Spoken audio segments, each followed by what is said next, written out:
সমস্ত শুধু আমরা যেখানে দাঁড়িয়ে আছি এটা হচ্ছিল কালীখার বেড়, এটা হচ্ছে রামপাল থানার ভিতর। এখানকার পানি মানুষ খেয়ে থাকে, সাধারণত পানি বিশুদ্ধ পানি, এই পানিটা খায়।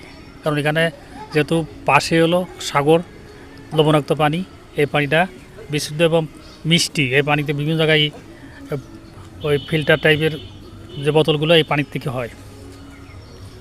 এই দিঘিটা অনেক বড়। এই দিঘিটার বয়স কতদিন? স্যার মেলা স্যার আমরা ছোটোবেলাতে দেখতেছি। তা অনেক দিন। এখানকার এই দিঘিটা 17 শত বছর স্যার। 17 হিসাব নয়, অনেক দিন বয়স।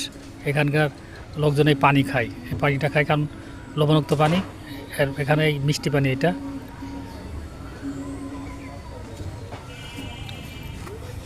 কালীখারবের বাজারের মাঝখানে এটার দিঘি।